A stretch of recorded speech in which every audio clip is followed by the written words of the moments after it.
Bismillahirrahmanirrahim. Assalamualaikum warahmatullahi wabarakatuh. Sahabat-sahabat tercinta, sebelum nonton video di channel ini, tolong biasakan baca basmalah. Bismillahirrahmanirrahim. Dan jangan lupa bantu like, comment, and subscribe. Dan semoga kita semuanya akan mendapat kebaikan, mendapat nilai tambah dari tayangan ini.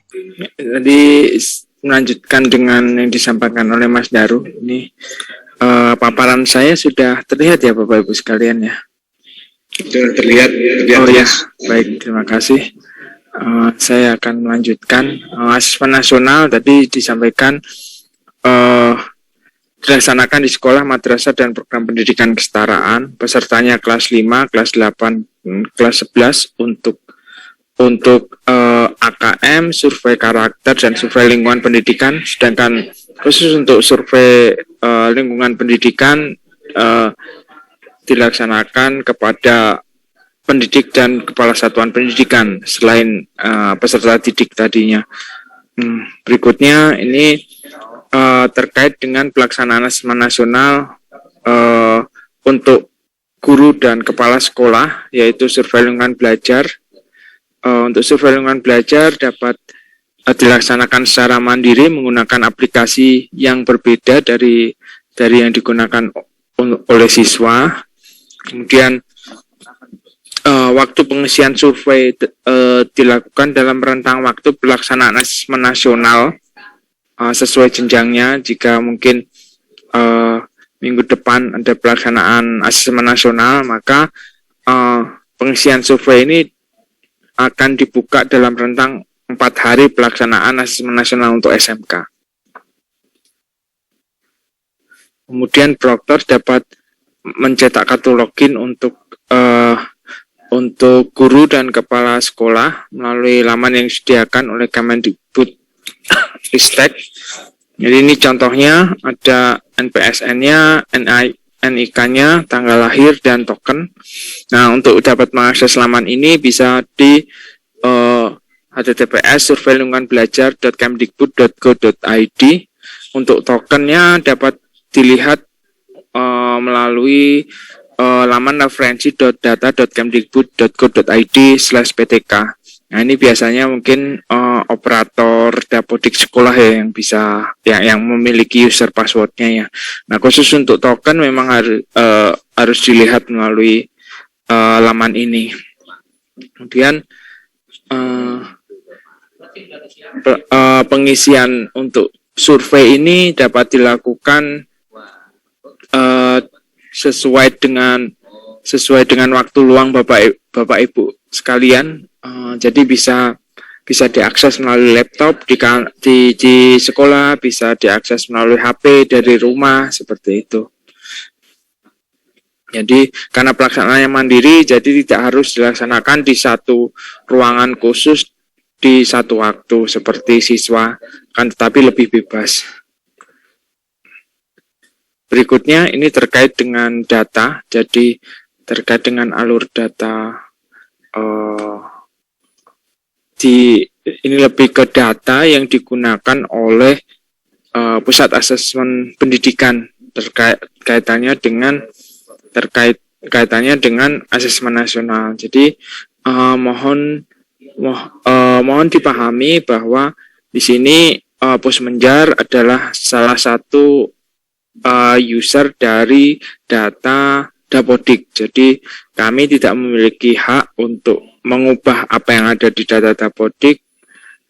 Kami hanya menggunakan seperti itu. Jadi bagi contoh di sini terlihat alurnya di sini bahwa dari Dapodik dan EMIS ya, kalau Kemenak itu EMIS, kalau Kemendikbud Dapodik, datanya diambil untuk diverifikasi dan divalidasi terkait dengan NISN dan kesiapan infrastruktur TIK-nya di satuan pendidikan. Kemudian dari istilahnya verbal TIK ya, teman-teman sekolah menyampaikan, proktor menyampaikan verbal TIK ya, biasanya disebut masuk ke pangkalan data peserta didik. Masuk di sini dari dari ranah ini masuk ke BioAN. Nah, BioAN ini sudah dalam ranah Pusmenjar ya, Pusmendik maaf. Sudah dalam ranah Pusmendik, Pusat Asesmen Pendidikan. Di sini dilakukan proses sampling yang dihasilkan mungkin daftar peserta sementara dan akhirnya nanti jadi daftar peserta tetap. Nah, kemudian dari BioAN datanya akan diambil dan dimasukkan ke web ANBK agar Bapak Ibu sekalian bisa mengatur jadwal sesi dan melihat data server dan ruang seperti itu. Dan di web di sini fungsinya adalah untuk mengatur atau memanage pelaksanaan asesmen nasional di tingkatan satuan pendidikan. Kemudian data-data yang diperoleh dari web ANBK yang digabungkan dari BioAN dan informasi-informasi yang sudah sekolah atur, jadi semisal menggunakan berapa server, berapa ruang, satu server itu berapa klien, seperti itu akan dimasukkan ke server pusat. Jadi server pusat ini adalah server yang digunakan untuk melayani tes. Jadi antara web ANBK dan web atau aplikasi tes itu lingkungan yang berbeda di sini. Karena data-data dari web dimasukkan ke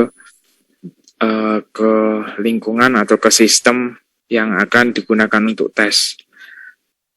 Nah, terakhir di sini server pusat ini yang akan digunakan dalam pelaksanaan asesmen. Nah, server di sini kami sebut sebagai suatu lingkungan aplikasi karena memang ini ya banyak sekali aplikasi-aplikasi yang terlibat dan terlebih ada dua moda yang harus dilaksanakan secara bersamaan, yaitu moda online dan semi online. Berikutnya masih terkait dengan data. Kalau tadi alurnya ini lebih ke pembagian asal data tersebut seperti itu. Jadi intinya data yang digunakan untuk asesmen nasional itu bersumber dari Dapodik dan EMIS. Dapodik itu sekolah-sekolah yang terkait dengan Kemendikbud Ristek. Kalau untuk EMIS itu sekolah-sekolah yang terkait dengan yang di bawah wewenang Kementerian Agama seperti MI, MILB, MTS, MA, seperti itu. Hanya memang ada beberapa sekolah yang walaupun berada di bawah kewenangan Kementerian Agama, tetapi masuk dalam pendataannya dalam Dapodik. Seperti itu, seperti yang dari Bimas Kristen, Bimas Katolik, Bimas Hindu itu berasal dari Kemenak, akan tetapi karena sudah ada MOU dengan Kemendikbud Ristek, mereka menyerahkan data-data sekolah mereka ke Dapodik. Jadi akhirnya memang yang EMIS ini khusus untuk Kementerian Agama yang di bawah pendidikan Islam. Sedangkan sekolah-sekolah dari Kemdikbud Ristek yang seperti jenjang SD, SMP, SMA, SMK, LP itu dan paket, kemudian itu ADI WB ini paket ya, maaf bukan paket, kesetaraan kalau paket A yang ADI WB ini yang ADWP ini Bimas Hindu yang dari kesetaraan itu yang masuknya Dapodik Dasmen. Itu semua jadi datanya sumber data dari dua ini, EMIS dan Dapodik. Walaupun dari banyak sekali macam jenjangnya dan dari dua kementerian yang berbeda, ini yang memang agak menambah kerumitan asesmen nasional ya, karena ada kalanya bahwa karena helpdesk, misalnya di tingkatan provinsi itu yang lebih aktif adalah helpdesk dinas provinsi, ada kalanya bahkan MI, MTS itu bertanyanya ke helpdesk atau bertanyanya ke teman-teman dinas pendidikan dibanding bertanya ke teman-teman Kementerian Agama. Tapi ya semoga ini bisa kita rubah ya untuk asesmen nasional ini, karena sejak awal kita sudah di asesmen nasional ini kita sudah selalu menggandeng teman-teman dari Kementerian Agama, baik itu dari pendidikan Islam, dari Bimas Kristen, Katolik, dan Hindu. Dan setahu saya mereka juga sudah membentuk helpdesk juga di tingkatan Kanwil Kemenak. Berikutnya ini adalah SDM di tingkatan sekolah, kota, kabupaten, dan provinsi. Di tingkatan provinsi ada tim teknis provinsi yang terdiri dari tim teknis yang dari provinsi, dari Kanwil Kemenak yang tadi saya sampaikan juga, dan dari LPMP.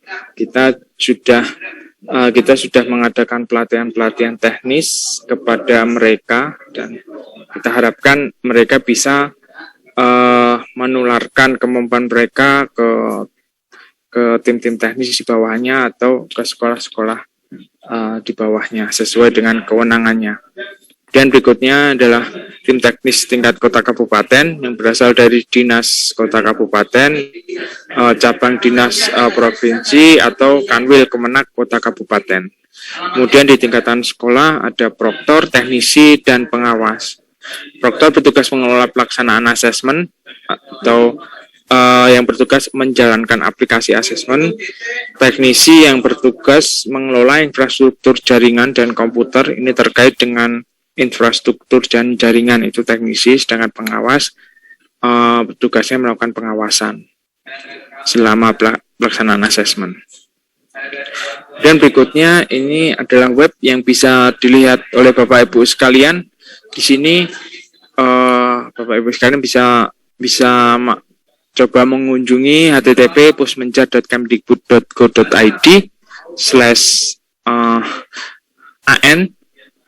Di sana ada penjelasan umum mengenai asesmen nasional dan AKM, kemudian contoh-contoh soal AKM, ada buku tanya jawab AKM, buku saku, video panduan bagaimana memilih sampel cadangan, kemudian video infrastruktur pendukung, ada video protokol kesehatan, dan aplikasi coba AKM. Di situ Bapak Ibu sekalian bisa melihat nanti aplikasinya yang digunakan untuk AKM akan seperti apa.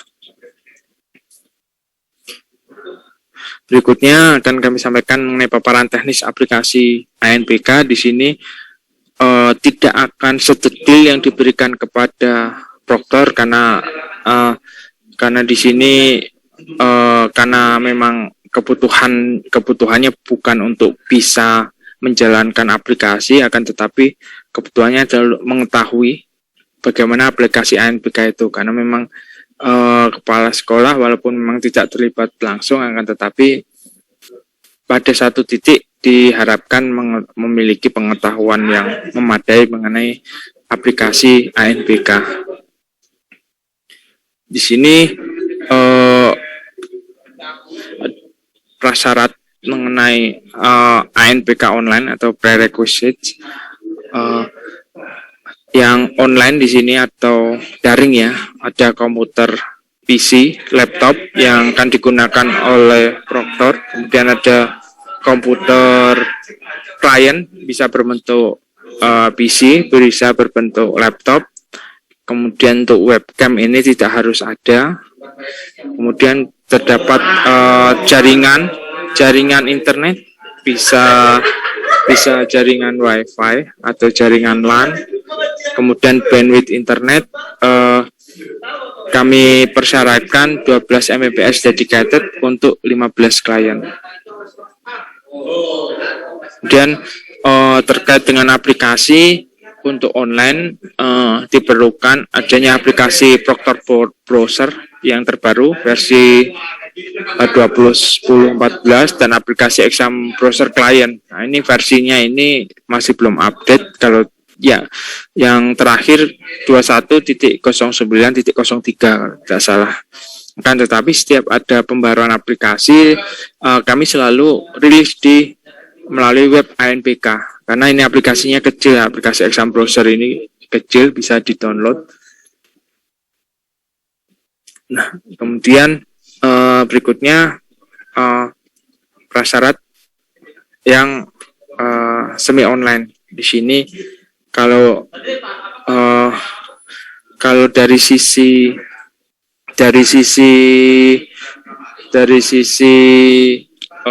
hardware ya atau infrastruktur itu sama, diperlukannya ada komputer, akan tetapi harus berbentuk PC ya. Untuk semi online komputernya berbentuk PC, ada spesifikasinya tersendiri. Spesifikasi untuk komputer PC ada minimum requirement-nya. Kemudian ada komputer PC atau klien. Nah, untuk klien ini sebenarnya boleh laptop, Bapak Ibu sekalian. Kalau untuk komputer Proctor yang semi online itu tidak, kami sarankan jangan menggunakan laptop, minimal menggunakan PC atau all-in-one. Kemudian menginstal jaringan lokal LAN, jadi disebut jaringan lokal karena memang hanya bersifat lokal ya, tidak ada akses internet di sana dan ada jaringan internet atau WiFi. Kemudian aplikasi yang digunakan juga lumayan banyak, ada tambahan. Kalau tadi yang online itu hanya cukup Proctor Browser dan exam browser client. Kalau yang semi online ini ada exam browser client, sama ada exam browser admin, ini setara dengan Proctor Browser kalau di online. Kan tapi ada tambahan menggunakan Google Chrome, browser Google Chrome, kemudian ada VHD dan VirtualBox, aplikasi VirtualBox minimal versi 6. Nah, di sini yang semi online ini kenapa lebih banyak, karena memang aplikasi itu berjalan di sekolah. Jadi berbeda dengan yang ANPK online. Sebenarnya ANPK online itu aplikasi tes itu berjalan di pusat, di server kami. Kemudian siswa-siswa peserta dan proktor itu mengakses aplikasi secara online, aplikasi tes secara online. Idenya atau intinya adalah seperti itu. Akan tetapi pada ANPK semi online ini aplikasi itu berjalan di sekolah. Jadi aplikasi itu letaknya ada di VHD di sini. Jadi VHD ini VHD itu adalah virtual hard disk. Itu sudah kita sudah tanam aplikasi tes di situ. Kemudian untuk menjalankan virtual hard disk harus dipasang dulu di VirtualBox. Jadi ini aplikasinya aplikasi gratis, bisa di-download di internet VirtualBox ini. Jadi untuk menjalankan VHD harus dipasang dulu di VirtualBox. Kemudian harus menjalankan exam browser admin agar bisa menjalankan VHD. Jadi aplikasinya ini sudah ada di dalam VHD, akan tetapi untuk mengaksesnya harus dipasang di VirtualBox dan untuk membukanya harus melalui exam browser admin. Nah, untuk menjalankan exam browser admin diperlukan browser Google Chrome. Ini baru sampai proktor bisa menjalankan aplikasi. Kemudian di sisi kliennya diperlukan exam browser client. Karena memang yang NPK semi online ini memang agak ribet ya, kekurangannya seperti itu. Akan tetapi sebenarnya di sisi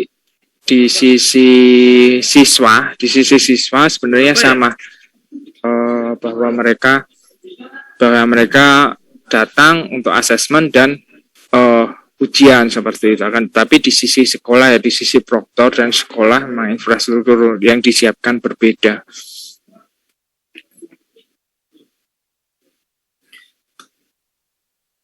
Berikutnya ini topologi untuk untuk sekolah yang online di sini, karena ini mungkin terkait dengan akses internet ya. Topologi yang ANBK daring atau online ini memang sangat tergantung dengan konektivitas internet di sekolah. Yang tadi persyaratannya adalah dedicated 12 Mbps dari internet melalui melalui access point, melalui switch, dan disalurkan ke klien. Bisa menggunakan LAN, bisa menggunakan WiFi. Ini khusus untuk ANBK online. Klien itu bisa mengakses tes ya melalui internet dengan WiFi. Seperti itu. Ini berbeda dengan kondisi ini berbeda dengan semi online nantinya ya, nanti akan saya jelaskan yang semi online. Nah, di sini yang topologi daring ini memang cukup simpel ya. Pada intinya adalah selama komputer klien itu dapat mengakses internet dan memiliki exam browser klien, mereka dapat menjalankan tes. Ini adalah topologi ANBK semi daring. Di sini mungkin dari gambar memang terlihat lebih rumit ya, lebih rumit dibanding yang online tadinya. Jadi pada intinya adalah server, bukan server istilahnya aplikasi atau komputer proktor yang menjalankan aplikasi itu harus dapat mengakses internet sekaligus dapat diakses oleh klien.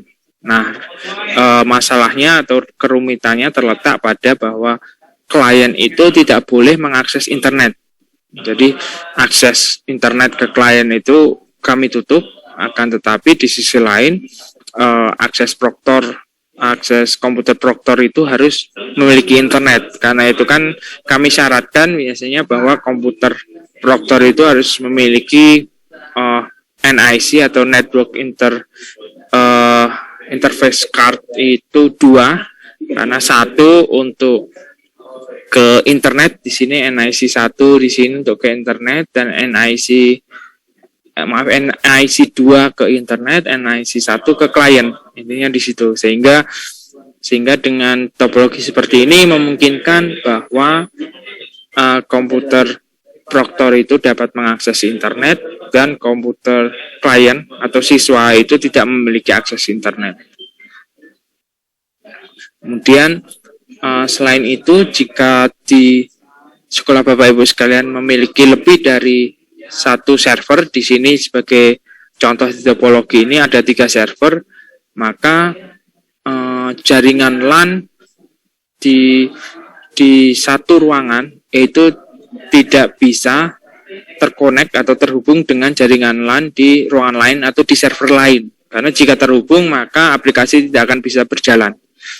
Yang boleh terhubung adalah akses yang ke internet. Jadi silahkan ketika untuk mengakses internet, ketiga server di sekolahan dapat mengakses router atau switch yang sama, silahkan. Akan tetapi jika di tataran LAN yang jaringan di bawah ini, mereka tidak boleh saling terhubung. Nah, memang di sini cukup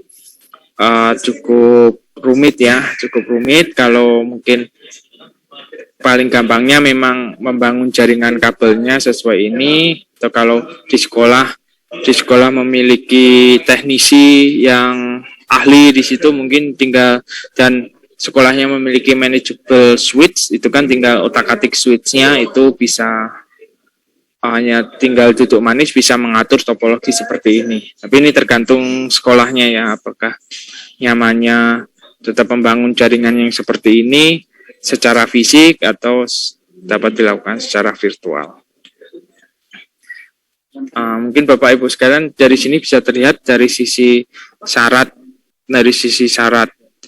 prasyarat aplikasi, kemudian dari sisi topologi memang semi online lebih lebih ribet ya kan seperti itu dibanding online. Online lebih simpel. Kemudian kemudian mungkin timbul pertanyaan, kenapa masih ada sekolah yang memilih semi online? Pertama, karena memang semi online ini lebih sekolah lebih memiliki kontrol untuk menjalankan aplikasi. Jadi karena ketika tes itu ketika tes terjadi kendala seperti itu, maksudnya kendala internet seperti itu, sekolah online tidak begitu was-was seperti itu karena pelaksanaan tesnya secara offline, jadi tidak tergantung dengan koneksi internet atau dengan kondisi di server pusat seperti itu. Dan data soal itu sudah disinkron beberapa hari sebelumnya dan sudah ada di lokasi tes seperti itu. Memang antara semi online sama online ini ada kekurangan dan kelebihannya seperti itu. Kalau di lokasi Bapak Ibu sekalian kondisi internetnya kurang bagus, memang mungkin ada ISP atau ada jaringan internet, akan tetapi jaringan internetnya kurang bagus, memang lebih baik menggunakan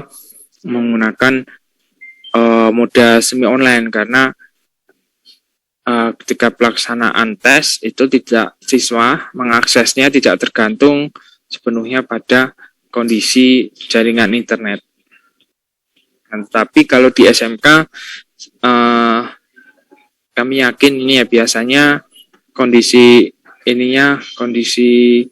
internetnya biasanya berlimpah besar seperti itu.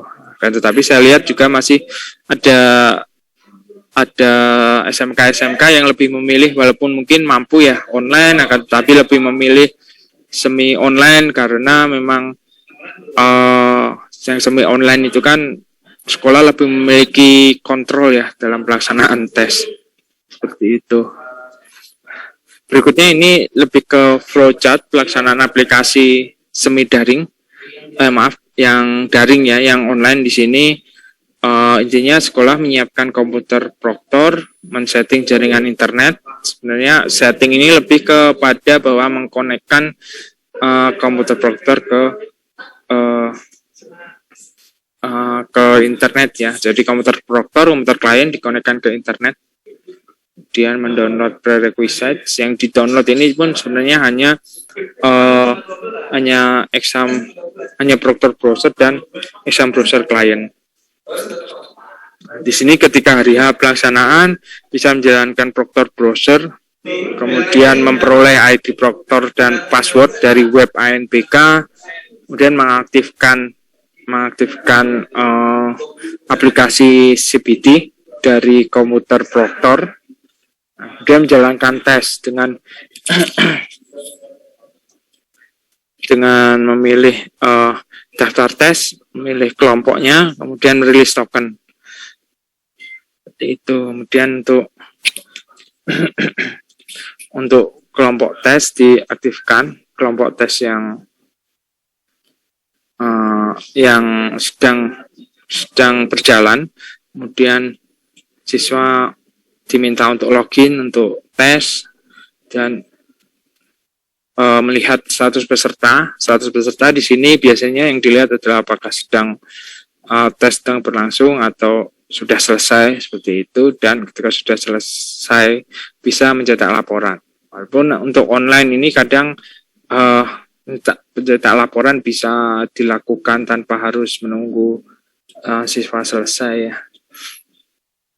Jadi ini adalah alur secara singkatnya apa yang harus dilakukan oleh proktor agar tes bisa berjalan lancar. Ini tahapan-tahapannya dalam satu sesi, katakanlah seperti itu, dalam satu sesi. Nah, jika sesinya berbeda maka proktor tinggal memilih kelompok ini kan biasanya mewakili sesi ya, kelompok. Jadi kalau misalnya tadi sesi 1 sudah selesai, sesi 2 mulai berjalan, proktor tinggal masuk ke status tes, pilih daftar tes, pilih kelompok. Di sini berarti kelompok 2 dan merilis token. Seperti itu alurnya untuk yang online. Kemudian untuk yang semi online di sini memang alurnya lebih banyak karena banyak yang harus dilakukan dan dicek. Intinya pada H-3 maksimal itu proktor melakukan sinkronisasi dan minimal ya beberapa jam sebelum tes proktor melakukan sinkronisasi. Untuk VHD ini bisa dilakukan download atau mengcopy dari tim teknis provinsi, kemudian membuat mesin atau mesin virtual untuk menjalankan VHD yang tadi sudah saya sampaikan tadi. Ketika sudah men-setting virtual box bisa ditutup ya, biasanya ditutup, kemudian menjalankan virtual box-nya itu melalui exam browser admin.